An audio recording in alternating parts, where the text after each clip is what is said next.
Tugas KKN yang dilakukan Bang Ibnu dan teman-temannya di daerah Bogor berubah menjadi pengalaman horor yang tidak bisa mereka lupakan. Coba lihat Kak di spion gitu. Nah ini barulah gitu, beda sama di film-film ya. Kalau pocong tuh kan biasanya lompat. Nah ternyata ini pocongnya terbang, kayak naik skateboard. Di desa ini, batas antara dunia kami dan dunia mereka seperti begitu tipis. Tiba-tiba dia kayak ngeluarin foto. Yang ini bukan Kak? Iya betul teh, ini orangnya. Terus dia senyum, kenapa? Terus minggu yang lalu orangnya udah meninggal. Suasana yang indah di sore hari berubah menjadi dingin dan menyeramkan ketika matahari sudah terbenam. Di hari kedua, ternyata pas ada teman yang lagi mandi, itu kayak diliatin dari atas ada kepala lah di situ.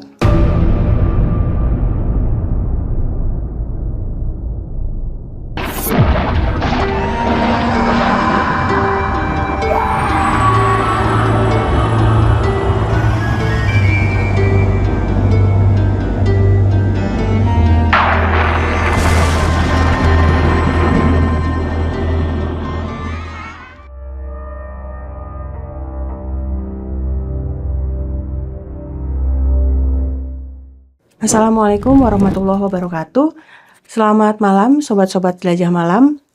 Malam hari ini kita kedatangan salah satu narasumber yang sudah pernah bercerita juga di jelajah malam, dan kali ini beliau ingin berbagi tentang kisah mistis dan horor yang beliau alami saat KKN di suatu daerah di Kabupaten Bogor. Selamat malam Bang Ibnu.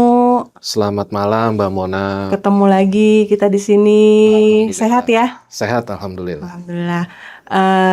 Ceritanya nanti santai aja.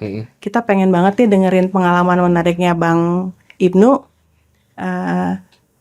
Kita mulai ya Bang Ibnu. Ya, siap.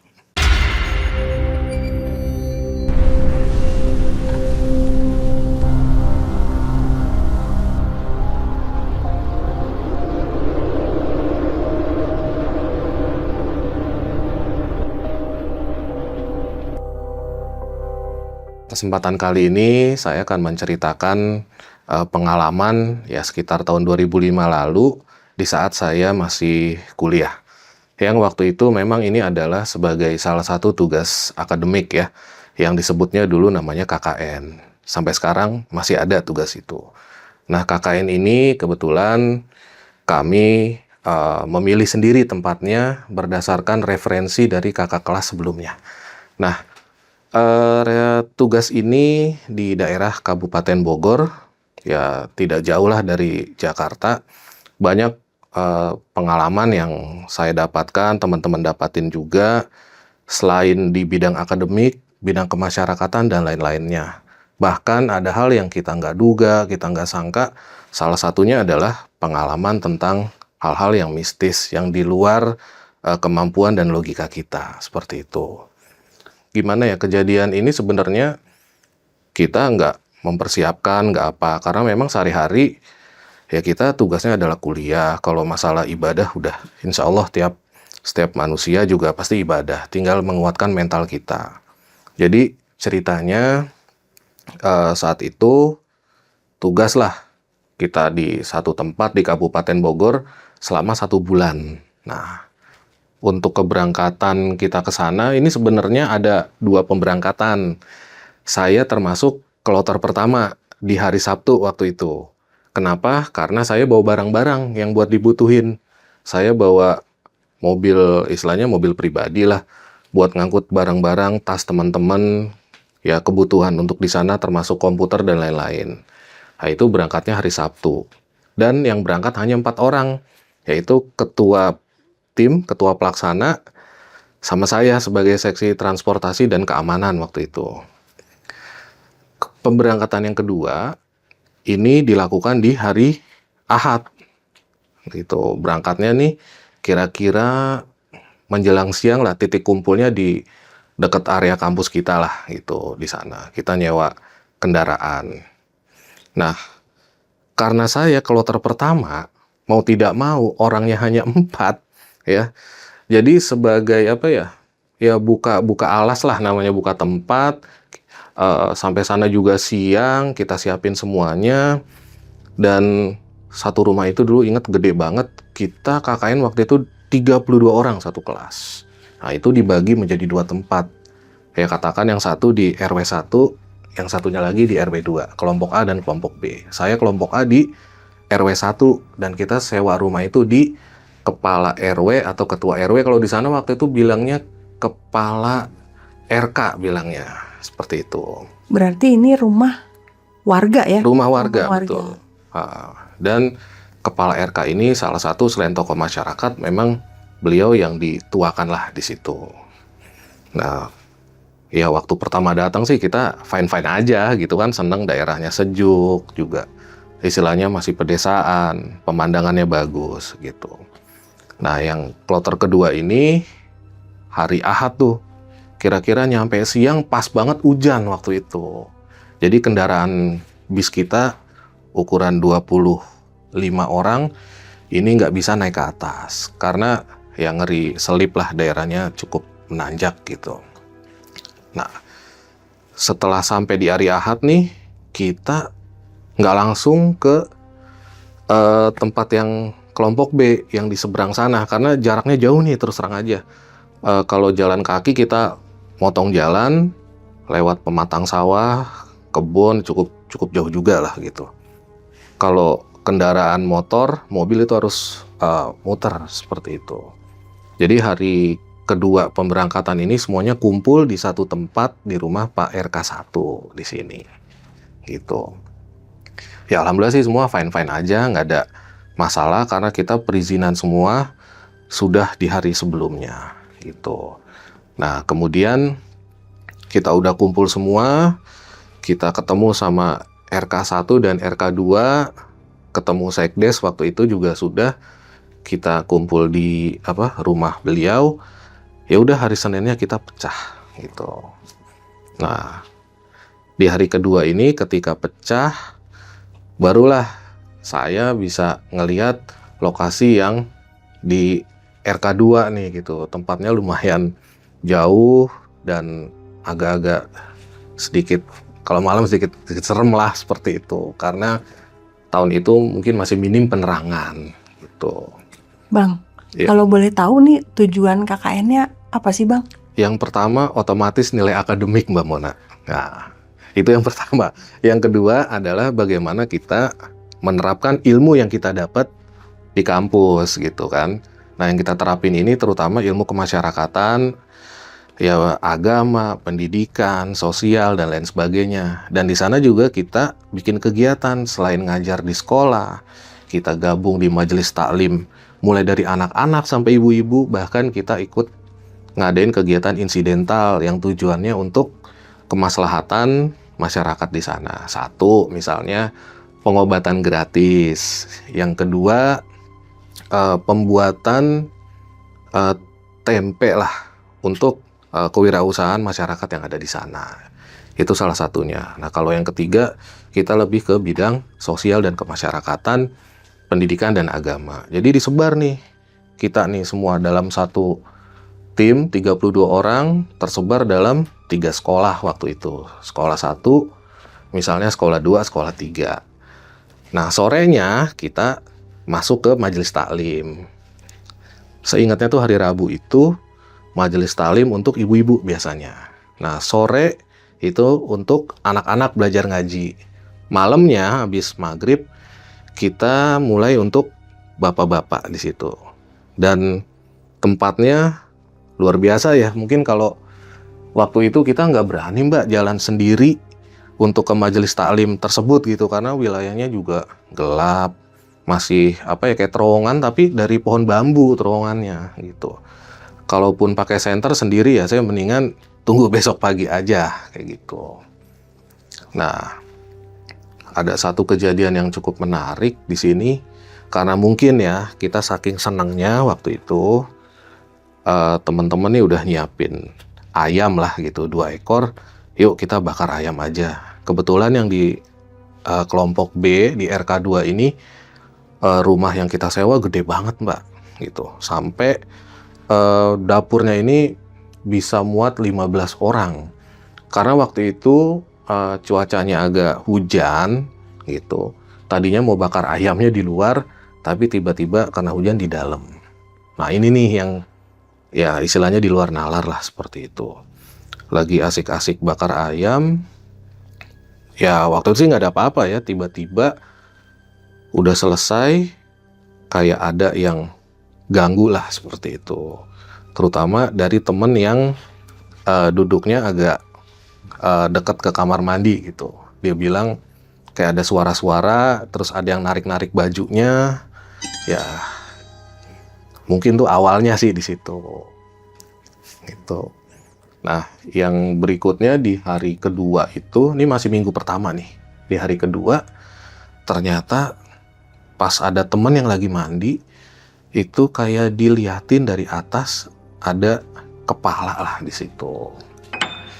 Kayak orang ngintip, tapi beda wujud dan penampakannya, sampai teman saya kabur. Ya, keluar dari kamar mandi, jatuh ya, sampai ditolongin lah. Ada teman kita yang nggak semuanya tuh dalam satu hari itu nggak semuanya keluar Mbak. Ada yang piket di situ untuk persiapan masak dan lain sebagainya. Ya kita mungkin itu halu aja kali ya gitu. Tapi dalam kurun waktu 3 hari, yang hari ketiga nih ada kejadiannya gitu. Kalau kata orang situ, ya kalian mungkin nggak numpang-numpang atau apa gitu. Padahal kita sampai di sana pun mulai dari maghrib ya kita fokuslah untuk tadarus di sana. Nah hari ketiga ini tiba-tiba ada teman saya yang kalau kata orang sih kesurupan gitu. Kesurupannya juga aneh karena dia bukan orang Jawa Barat ya, tapi kok bisa bahasa Sunda kayak gitu. Nah dari hal peristiwa ini satu persatu nih kejadian. Tapi kalau di kelompok saya waktu itu aman banget gitu, karena kan wilayahnya apa ya, rumah cukup banyak lah di bawahnya kayak gitu. Sorry Mbak, belum maaf. Yang kesurupan tadi itu akhirnya dibantu siapa? Ada yang panggil ustadz atau orang pinter gimana gitu? Nah waktu itu teman saya yang wakil ketua di sana naik motor ke RK1 ke tempat saya, karena saya waktu itu di bagian keamanan. Saya harus ke sana nih, tapi kan karena kejadiannya ini kan mistis ya gitu. Saya juga lapor juga ke RK1 yang di tempat saya, minta doa lah gitu, ya beliau lebih paham dari hal sisi itu. Padahal sebelumnya kita pernah camping kayak gini-gini kan bisa lah gitu. Tapi kali ini beda karena skupnya nih di area warga gitu. Dan kejadiannya malam Mbak, sekitar jam 9 sampai jam 10 malam lah kalau nggak salah gitu. Nah, jadi saya sama teman saya berdua ke sana, kita naik motor gitu. Sampai di sana kata Pak RK nih bilang, udah kalau ke sana ini saya udah bawain air, saya doain, tinggal dikasih minum atau diusapin aja gitu. Nah pas sampai di sana nih yang saya lihat ini teman lagi dipegangin gitu, perempuan teman saya gitu, yang megangin juga ya paling sedikit sekitar 6 orang waktu itu. Ya banyak juga yang megangin. Sampai dari ruang tengah sampai kita bawa ke kamar waktu itu. Kenapa? Karena dia teriak-teriak gitu kan. Tetangga sekitarnya kan cukup jauh. Mungkin kalau di daerah pemukiman padat pasti tuh pada nyamperin gitu. Pasti nanya ada apaan sih gitu. Nah ternyata seremnya itu adalah kayak semacam bahasa pesan gitu. Bahasanya, kamu di sini siapa? Lagi ngapain?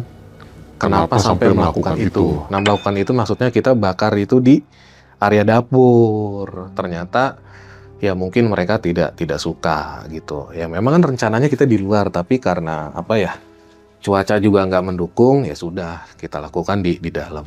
Nah proses biar sadar penyembuhannya juga ternyata nggak semudah yang di film-film gitu ya, yang sekali stret dah selesai gitu. Ternyata enggak gitu, tetap semua punya peran dengan doa masing-masing gitu. Ya udah dikasih air segala macam, kurang lebih setengah jam lah itu prosesnya. Yang penting ngamuknya hilang dulu deh, itu aja. Habis itu berangsur-angsur dia pulih, kemudian dia titip pesan kalau di sini tolong dijaga gitu. Dan tolong didoain juga gitu. Ya kita mau doain siapa? Kita doain sama-sama lah seperti itu. Kalau kejadian yang berikutnya justru di luar tempat sebenarnya, bukan di area rumah gitu. Dan yang agak anehnya justru teman saya yang ngerasain gitu. Ini kejadiannya sebenarnya di luar konteks kita KKN, masih di tempat area situ juga. Ya namanya waktu itu hari libur, hari Minggu, tapi besoknya kan Senin masuk. Nah teman saya ini keluar lah gitu. Jalan-jalan, naik motor, berdua sama warga situ ditemenin.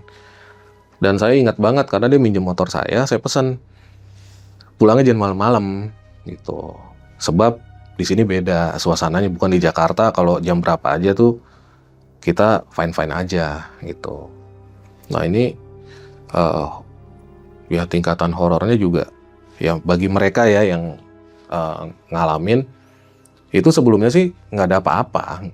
Cuman pas begitu masuk daerah yang agak sepi, sebelum di TKP memang dua-duanya ini ngerasa merinding gitu.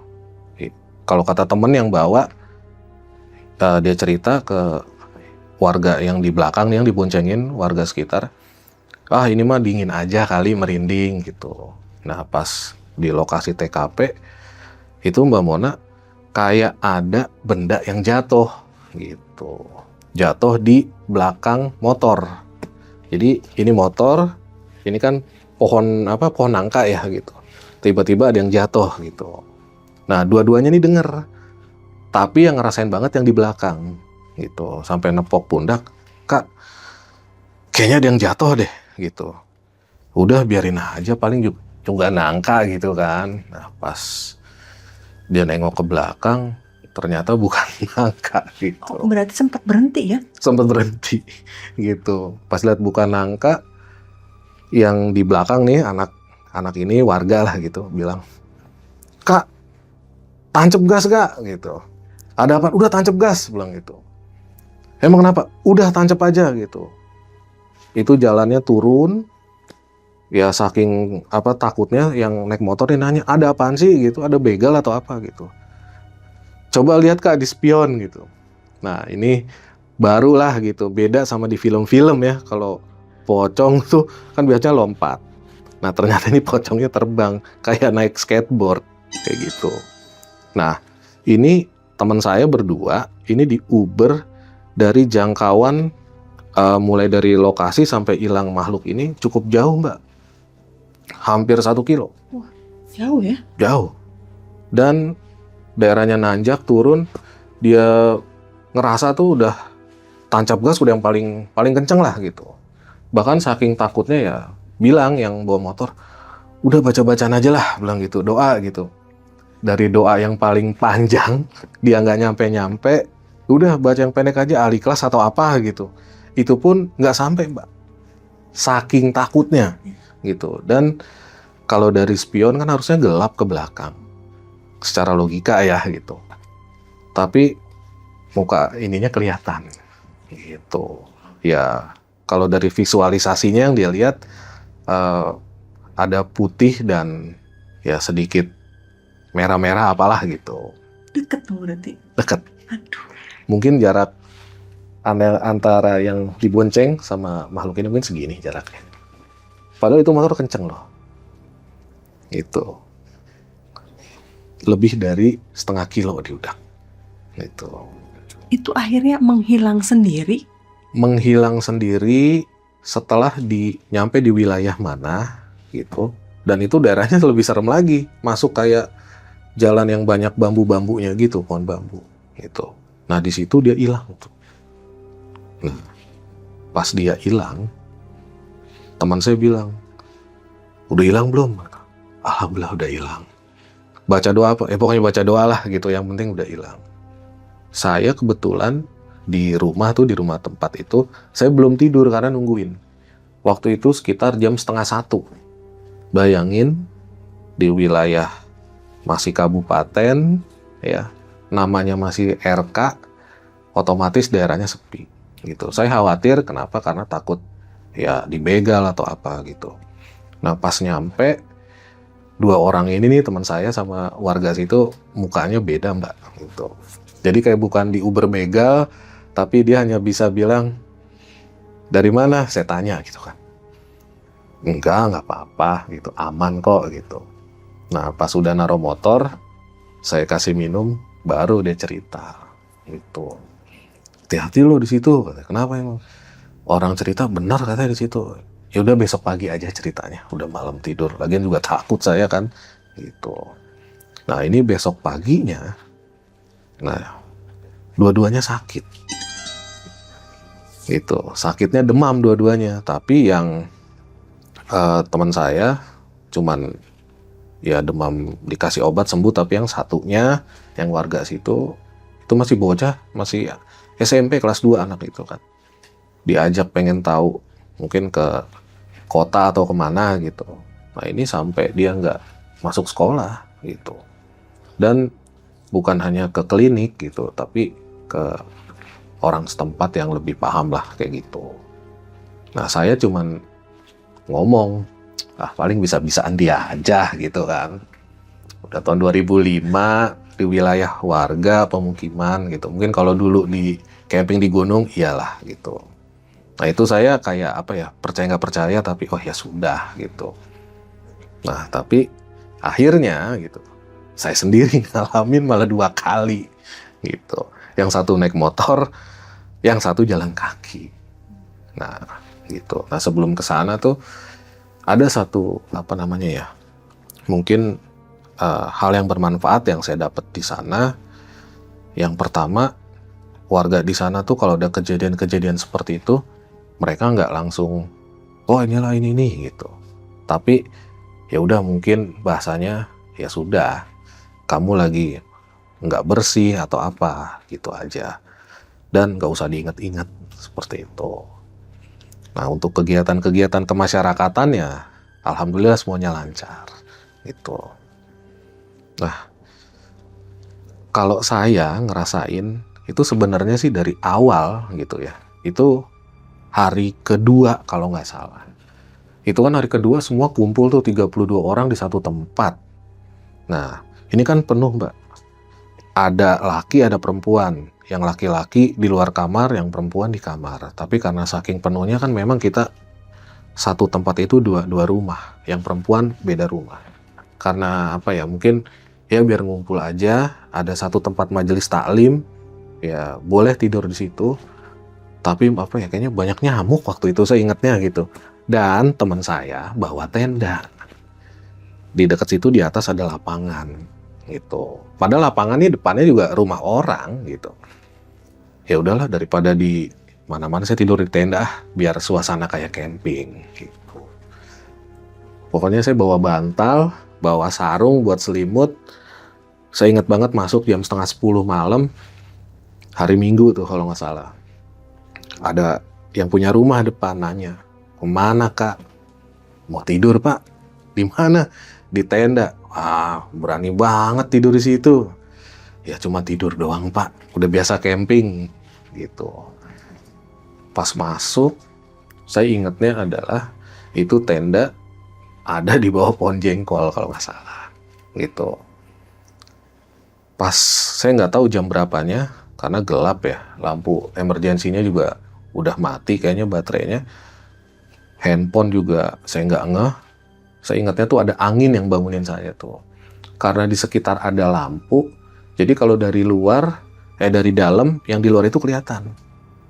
Nah, tiba-tiba nih saya merinding gitu. Merinding aja, dari atas tuh kelihatan. Kayak ada sesuatu yang meluncur dari atas ke bawah. Gitu. Posisinya Bang Ibnu lagi rebahan nih? Lagi rebahan, pas banget muka saya nih ngadepnya ke pohon. Gitu. Dan posisi meluncurnya, itu kepala duluan. Kayak Superman gitu. Saya pikir, ini pasti bayangan gitu. Tapi lama-lama merinding gitu. Yang saya takutin sebenarnya bukan itu, angin. Karena anginnya kenceng banget, kalau tendanya lepas ya sudah gitu. Entah saya kebawa ke tebingan atau kemana gitu. Dari situ ya saya doa aja lah gitu yang saya bisa. Kok tiba-tiba kayak ada orang jalan di sekeliling tenda itu. Dan itu makin merinding, Pak. Itu merindingnya juga bukan merinding yang biasanya. Ini saya lagi tidur setengah sadar, merindingnya dari ujung kaki. Dan itu jelas dia jalan di pinggiran tenda. Gitu. Saya nggak tahu itu jam berapa, karena nggak ingat waktunya. Saya cuman doa. Ya habis itu tiba-tiba hilang. Itu hari kedua itu. Cuman saya nggak mau ngomong sama teman-teman gitu. Dia pikir ya udahlah, kita udah sering kemana-mana, udah gede lah gitu. Bukan hal yang harus kita sikapi yang kayak gimana gitu. Nah itu sebenarnya yang pertama tuh saya ngalamin. Cuman saya nggak mau ngomong gitu. Intinya gitu. Nah justru di pertengahan ini nih yang agak serem sebenarnya. Jadi waktu itu teman saya ada yang sakit di RK2 di kelompok B, malam waktu itu, sekitar jam 10:30, dan motor saya ada di sana. Karena kita punya 2 motor buat operasional. Motor di kelompok A, motor saya di kelompok B punya temen. Nah, karena di sana ada yang sakit dan obat-obatan ada di tempat saya di kelompok A nih. Langsung lah teman saya bawa ke sana gitu. Ternyata ketika sudah nyampe di tempat kelompok B, ada perangkat yang ketinggalan gitu. Nah, mau nggak mau, karena saya bagian piket waktu itu dan juga bagian keamanan, saya harus nganterin sendirian, Mbak, jam 10:30. Nggak mungkin saya jalan kaki lewat arah jalan utama, itu jauh banget. Mau nggak mau saya harus lewat pematang sawah. Jalan kaki. Jalan kaki. Senter nggak ada. Dibawa sama temen yang naik motor. Ngapain bawa motor bawa senter? Kan udah ada lampunya gitu. Jadi saya tanya sama warga atau yang rumah di situ, "Teh, ada senter nggak?" gitu. "Nggak ada, Kak, dibawa tadi." "Terus itu kalau yang suka Bapak bawa buat ngelihat air buat sawah?" "Nggak ada baterainya, mati," bilang gitu. Waduh, itu ada obor kalau mau katanya. Jadi di sana tuh masih ada obor, Mbak, gitu. Masih sistemnya ada yang tradisionalnya juga. Ya udahlah, karena saya orang kota, kapan lagi saya main obor kan? Ya gimana ya, nggak tahu di luar angin kenceng apa. Ya udah saya nyalain, korek saya taruh. Jalanlah bawa obor buat penerangan. Angin cukup kenceng, masuk. Nah sebelum ke pematang sawah ini ada rumah-rumah. Saya celingak-celinguk dulu. Ternyata udah nggak ada orang. Udah, saya jalan. Pas banget masuk area pematang sawah. Tiba-tiba, obor saya mati. Mati itu obor. Waduh. Nggak ada korek nih. Gimana nyalennya? Itu asli, Mbak, gelap banget. Dan HP saya ingat banget. Ya HP waktu itu ya masih monoponik. Kalau buat nyenter kelihatan, kalau saya tengkurap baru kelihatan jalannya. Kalau saya diri nggak kelihatan. Itu pematang sawah, resikonya kecebur, malam-malam punya orang. Ya, tiba-tiba gitu ya. Ini tiba-tiba dari arah berlawanan, ini ada bapak-bapak. Gitu.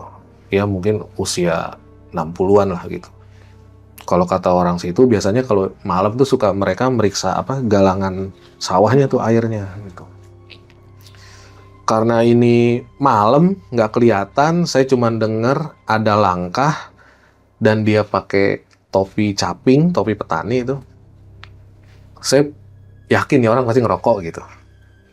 Yakin biasanya kalau orang sana kalau melihat air buat sawahnya pasti sambil ngerokok mereka.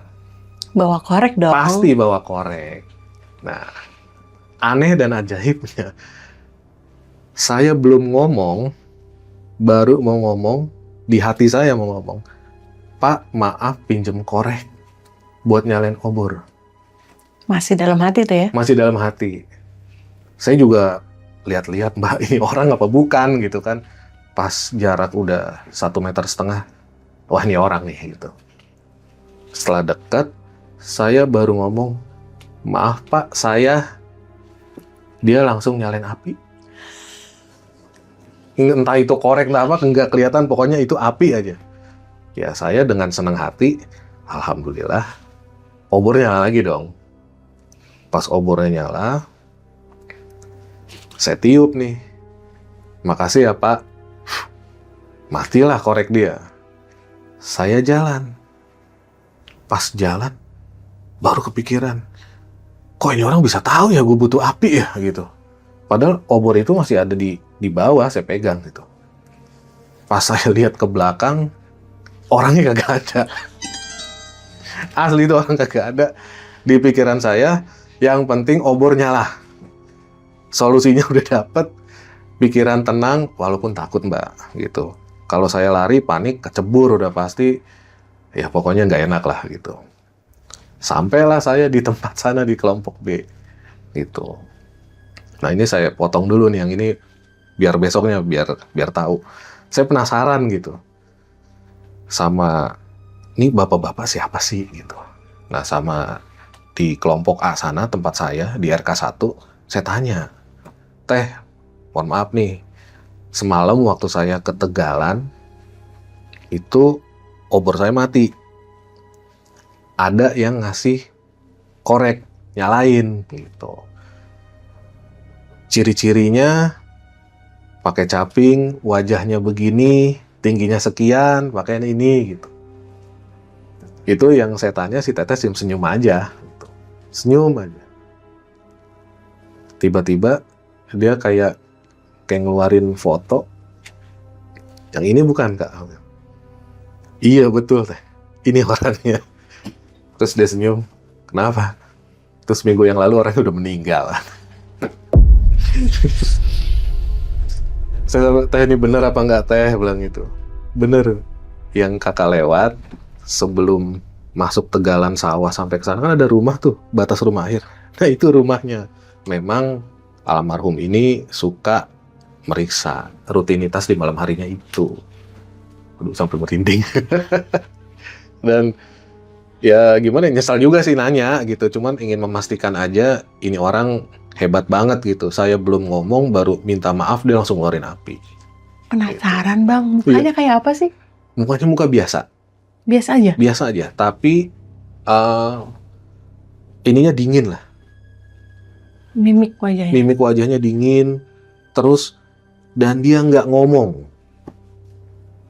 Hanya angguk dan mengangguk lagi. Saya bilang waktu itu, "Maaf Pak, saya..." Api nyala. Saya senang dong, tanpa berpikir, langsung saya sambar. Pas sudah selesai saya tiup, saya jalan 2 langkah, baru saya mikir, hebat amat nih orang. Tahu niat dan tujuan saya, dan dia nggak ngeliat ada obor, gelap itu. Dari situ saya bilang, bodo amat. Mau siapa kayak gitu kan dengan sombongnya, yang penting solusinya udah ada, udah kena gitu. Nah ternyata itu dalam 1 malam, itu kejadian saya 2 kali. Yang pertama dengan di Tegalan, yang kedua itu pas saya pulang dari kelompok B. Memang teman-teman di situ udah bilang, "Udah, lu pulang besok aja pagi abis subuh. Lagian kan lu nggak ada kegiatan, motor juga aman lah, nggak akan dipakai pagi-pagi, biar pada jalan-jalan. Maksudnya pada jalan kaki aja gitu." Enggak, tidur di sini nggak enak lah gitu, banyak orang kan gitu. Saya pengen balik aja. Waktu itu ingatnya saya udah jam 12:30, paling malam jam 1 lah waktu itu. Dan kita harus muter jauh, dan saya boncengan berdua sama temen. Yang satu lagi teman saya tinggal gitu. Awalnya kan dia naik motor berdua, yang satu tinggal di situ. Nah pas dari keluar rumah itu teman saya udah bilang gitu, "Udah di sini aja lah, besok aja gitu. Ngapain sih buru-buru? Nggak ada kegiatan, nggak ada apa gitu." Ya saya juga, kok tumben-tumbenan nih temen, berat amat ngelepasnya gitu. Nah udah saya pulang, udahlah pulang aja, masih ini berdua ini aman gitu. Tapi alhamdulillahnya saya nggak diberpocong Mbak. Di area pohon bambu saya diberkuntilanak. Nah itu pas keluar rumah, teman saya nih di belakang Udah bilang, pas turunan jalan dari situ, masih agak jauh sih, jauh banget lah. Kok gue merinding ya, gitu. Ini orang Cirebon ya, dengan logat sana. Kok gue merinding gitu. Ah, malam dingin, lu nggak pakai jaket gitu kan? Ya udah, jalan ke sana. Nah itu pas mau masuk area kita nih, masuk area kelompok kita nih udah mulai deket. Itu turunan, belok, sekelilingnya sebelah kiri itu pohon bambu semua, kanannya tebingan. Jadi kalau ada sesuatu panik, tinggal pilih mau nabrak tebing atau masuk ke jurang. Tinggal itu aja pilihannya. Atau kita tenang gitu. Nah sebelum masuk situ, ini teman saya ngoceh aja nih gitu. Lu, perasaan gue nggak enak gitu. Apa kita tidur di pos kamling situ aja ya? Saya bilang, kalau tidur di pos kamling itu nggak ada jendela, nggak ada ini. Kalau ada apa-apa itu makhluk seneng. Kita tinggal ditarik ke atas, lalu tinggal disedot gitu. Udah tenang aja, kita naik motor gitu kan. Nah, kurang lebih sekitar 6 meter lagi, teman saya bilang, gue makin merinding katanya. Saya cuma bilang, sama gitu. Turun lah tiba-tiba. Anehnya, kalau yang pertama, waktu itu teman saya yang ditongolin, yang diboncengin, giliran saya duluan yang ditongolin. Jadi mbak, dia kelihatan di spion. Teman saya bilang, kok gue merindingnya makin kenceng ya? Kok bau gitu kan? Saya bilang, udah lu jangan ngeliat ke belakang. Tenang aja doa.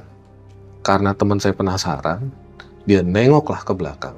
Itu jarak makhluk dengan mukanya dia, itu kurang lebih sekitar 1,5 meter.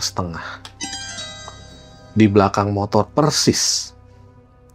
Dan dikejar, saya ingat banget kecepatan motor saya itu gigi 2 sampai 40 km per jam. Di luar nalar waktu itu. Yang penting nggak ketangkep dah, itu aja. Dan posisi dia ngejar itu kayak Superman. Yang saya lihat adalah muka dan rambutnya. Kalau teman saya ngeliat full dari ujung ke ujung dia ngeliat. Saya takutnya apa? Saya jatuh mbak.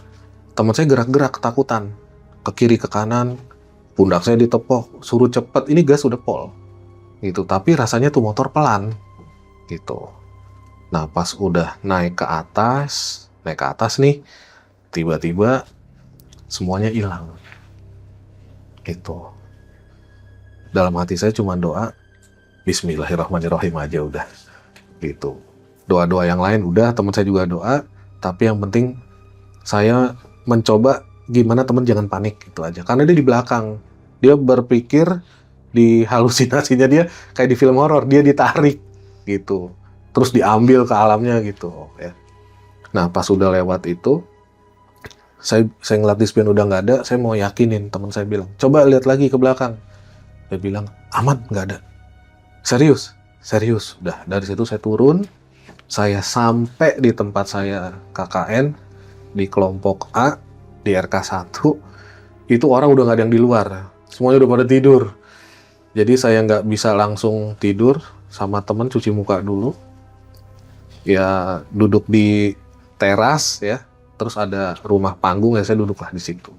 Nah, pas lagi duduk bersandar itu, teman saya bilang gitu, seumur umur baru kali ini gue ngelihat yang namanya makhluk halus gitu.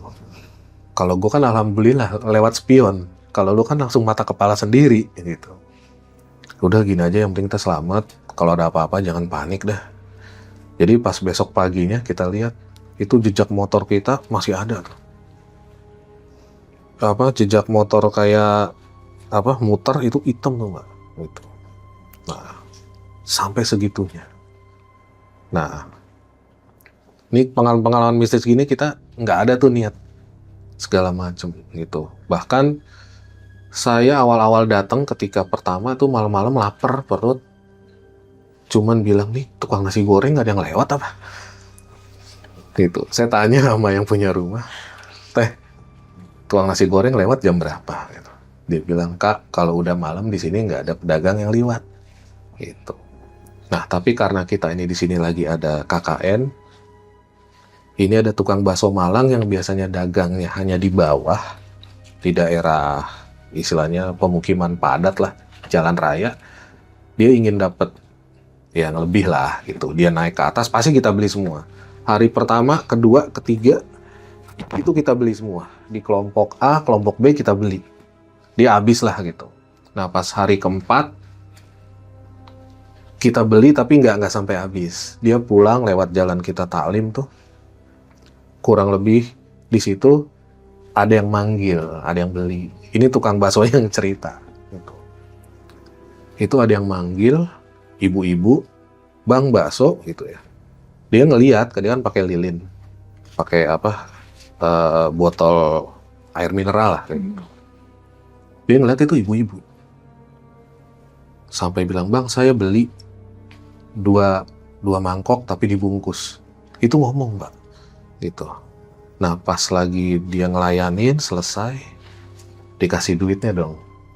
Nah begitu dikasih duit, dia ngelihat semua bentuk tangan segala macam. Kayak apa tuh tangannya?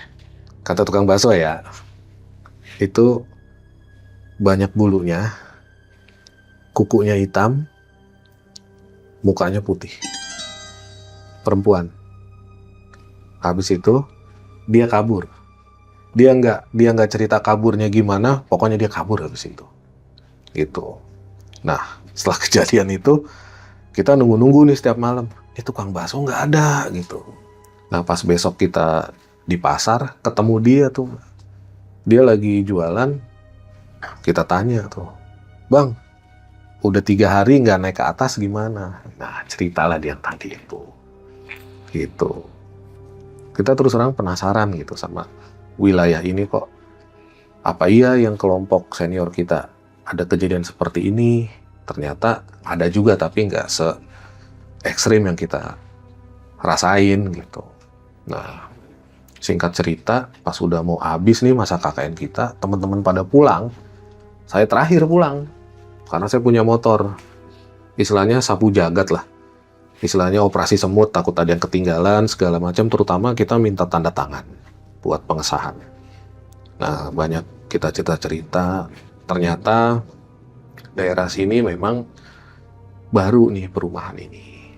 Sebelumnya baru berdiri ada pemukiman di atas tahun 90, 91 dan masuk listrik sekitar tahun 92. Jadi memang daerah situ tadinya nggak ada penduduk mbak. Gitu, memang wilayah sawah sama kebun aja. Dan itu kalau ke atas lebih serem lagi lah intinya kayak gitu. Gitu Mona. Teman-teman lain ada nggak yang pengalamannya selain yang tadi diceritain itu, yang cewek-cewek misalnya? Kalau teman saya yang perempuan ini, itu yang lagi di kamar mandi. Bukan yang ditongolin ya, beda lagi karena beda orang. Itu kayak anak kecil.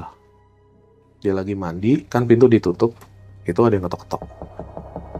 Terus dari jendela ada yang ngetok lagi, suaranya suara anak-anak. Kayak gitu. Jendela rumah? Iya, di kamar mandi itu. Dan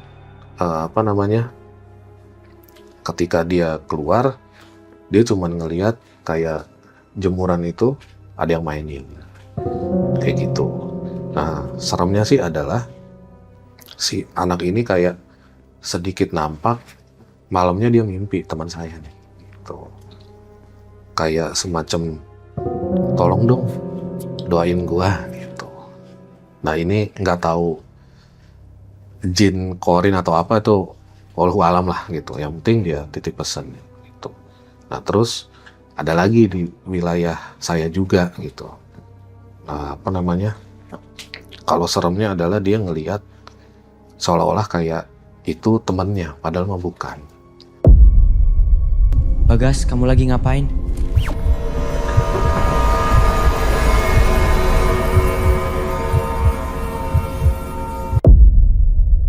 Ada juga nih mbak, teman saya yang bilang gitu, kalau sekitar jamnya sih mungkin sekitar jam 8, jam 9 malam lah gitu, karena ini perempuan. Jadi dapurnya ini kita sama, cuman beda rumah sama tempat tidurnya, karena masih satu keluarga yang kita sewa. Karena dapurnya di bawah itu turun, dapur, kamar mandi, memang ya kalau kita ke sana secara latar serem lah pokoknya gitu. Kalau lampu ya mungkin sekitar lampu 10 watt lah gitu. Nah, ketika teman saya mau turun, itu dia dengar kayak apa ya, ada kita lah teman-teman gitu, ada suara laki, suara perempuan itu lagi pada ngobrol di bawah. Nah, dia dengan senangnya, wah, alhamdulillah nih rame gitu kan. Nah, pas dia turun ke bawah, dia, lagi ngapain sih lo?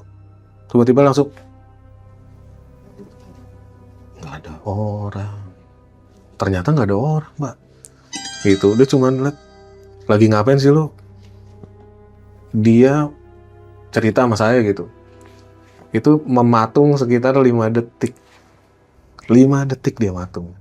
Sambil celingak-celinguk, yang tadinya mau ke kamar mandi, dia balik kanan, mau ngambil makanan, dia balik kanan ke atas. Kosong bener. Kosong bener, tapi suaranya rame. Kalau saya sama teman-teman yang cowok lagi pada main karambol waktu itu di atas.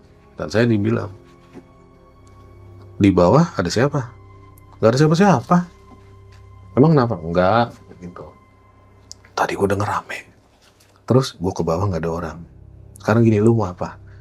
Gue pengen ambil makanan, gue lapar dan pengen ke toilet. Kenapa nggak toilet atas sih? Gitu kan, di rumahnya yang kita sewa itu. Ya kan sekalian ngambil makanan, nggak ada salahnya dong katanya. Ya udah, saya antar.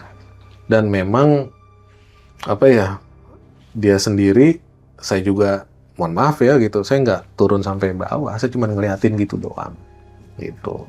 Dan emang ya, saya selama sebulan di situ punya tantangan baru gitu. Ngeri ini ya ceritanya nih. Ya, kurang lebih begitu. Dan ada satu nih lucunya nih. Lucu nih, menurut saya gitu, nggak tahu kalau yang lain. Jadi waktu lagi ada kegiatan pengobatan massal, pengobatan gratis. Mulai dari periksa sampai obat. Jadi ada penduduk sana, ini nggak bisa bahasa Indonesia. Jadi harus ditranslate. Ketika dia sakit, nanya sama dokter, ditranslate, dikasih resep. Kata dokter, nanti Bapak ambil di ruang sana ya obatnya. Karena dia sudah megang resep, dia cuman iya aja, habis itu dia pulang. Pulang, kemudian 2 hari lagi, dia datang. Nanya ke teman saya, pakai bahasa Sunda, teman saya ngerti gitu. Bahasanya gini, Dek, saya minta obat lagi dong, bilang gitu. Teman saya mikir, masa iya obat 2 hari dia udah habis, gitu kan. Sedangkan ya minum sehari 3 kali lah, dikasihnya cukup banyak gitu. Ditanya, obatnya kenapa emang? Obatnya rusak, udah nggak bisa diminum katanya. Kalau rusak, berarti kan obatnya hancur, pecah atau apa gitu. Teman saya dengan ya nanya, biar jelas gitu. Coba lihat obatnya gitu. Ternyata bukan obat Mbak Mona, itu resep. Jadi dia ngambil resep, itu dikira obat, sama dia direndam di rumah. Obatnya begitu. Obat itu yang pertama buat dia, terus buat istrinya. Nah, dua-duanya sembuh. Jadi buat prepare kalau dia sakit, dia minta obat lagi. Jadi dia nggak nebus obat. Jadi resepnya itu yang direndam. Boleh juga idenya ya. Makanya gitu, ya Allah. Berarti kan sugestinya kayak begitu gitu. Sembuh karena sugesti. Iya. Ya bagaimana ceritanya ya kenyataannya kayak gitu. Dan ya itu jadi fenomena juga gitu. Kalau kita tulis laporan di ini kan nggak mungkin lah kita tulis. Jadi ya udahlah sebagai kenangan kita aja. Dan itu ya saya ada di TKP gitu kan. Teman saya yang tanya, kenapa dia minta obat? Kenapa obatnya rusak? Tahu obatnya apa? Nih. Jadi resep kan ada tinta, ada pulpen, itu udah ngebleber kemana-mana, sobek-sobek Mbak. Dia bilang udah rusak obatnya, dia minta kayak gitu lagi. Gitu. Aduh. Bang Ibnu keren ini, pengalamannya lengkap ya. Seriusnya ada, horornya ada, mendebarkannya dikejar-kejar tadi ada, lucunya juga ada. Nah itu. KKN-nya komplit nih. Heeh. Ada lagi nggak Kang Ibnu yang mau disampaikan? Mungkin ya segitu aja kali ya, udah apa istilahnya, udah full ya gitu. Kalau mau disampaikan yang senengnya aja Yang senangnya. gitu. Jadi kalau KKN itu adalah satu tempat kita, hikmahnya tempat baru, kita hijrah selama 1 bulan, mengabdi kepada masyarakat, kita ambil banyak banget positifnya. Mulai dari kita ngajar baca tulis, ngajarin orang ngaji, kita nggak ada niat tuh dikasih duit atau apa, tapi ya kembali ke kita niatnya. Saya pernah Mbak ngajar anak lah gitu, saya dikasih ayam 2 ekor, ayam kampung, Ayam hidup. ucapan terima kasih. Jadi anaknya nangis, mungkin ada tugas PR dia gak bisa, saya bantu kerjain, alhamdulillah bisa. Pas saya mau pulang, jangan pulang dulu Kak gitu, ini dari saya gitu. Ya udah saya pulang bawa ayam, kata teman-teman yang di rumah, hebat belanja ayam. Bukan, saya bilang, ya ini rezeki gitu. Dan jangan dipotong ayamnya, piara aja karena sepasang gitu. Nah itu, terus yang berikutnya ya kalau untuk urusan horor dan lain sebagainya, ya kita harus siap di mana aja gitu. Apalagi itu tempat yang mungkin kalau sudah malam tuh jauh dari keramaian, dan di sana adat istiadatnya masih dipakai banget, dan mereka dengan kehadiran kita menambah wawasan mereka dan menambah wawasan kita juga gitu Mbak Mona. Ini kejadian 2005, sudah lama banget gitu, tapi sampai sekarang saya masih ingat banget itu. Suka dukanya lah seperti itu. Ya kadang mandi sehari karena dingin daerahnya, atau yang lainnya kita ketemu dengan warga, ngajar anak-anak gitu. Nah ada nih yang sedikit sebelum ini, saya ngajar anak SD itu kelas 6. Saya penasaran banget waktu ini anak kok nggak ngeluarin buku gitu ya. Ternyata memang dia hanya punya buku 2, buku tulis, buku paket satu kelas itu 6 orang. Karena tasnya saya periksa, itu bunyi kayak besi beradu gitu. Saya curiga, jangan-jangan nih anak bawa sesuatu lah gitu.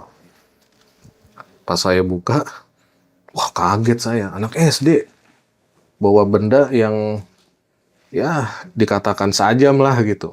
Apa tuh Bang? Sabit gitu. Itu bawa sabit 1. Yang kecilnya itu ternyata asahannya gitu. Saya panggil gurunya itu, wali kelasnya lah gitu. Bu, ini gimana Bu, anak SD kok bawa ini? Ya kakak, anak-anak di sini Kak kalau pulang mereka suka ngarit. Oh, bukan buat tawuran.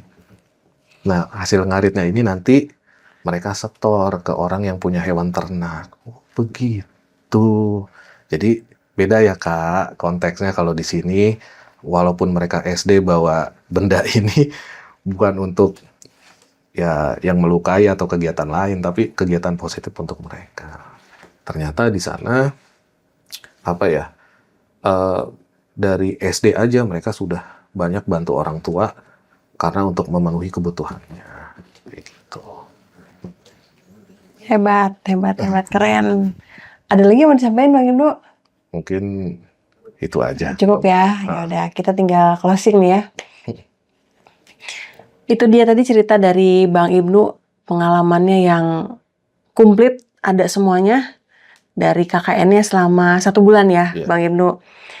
Kita sudah sampai di ujung acara.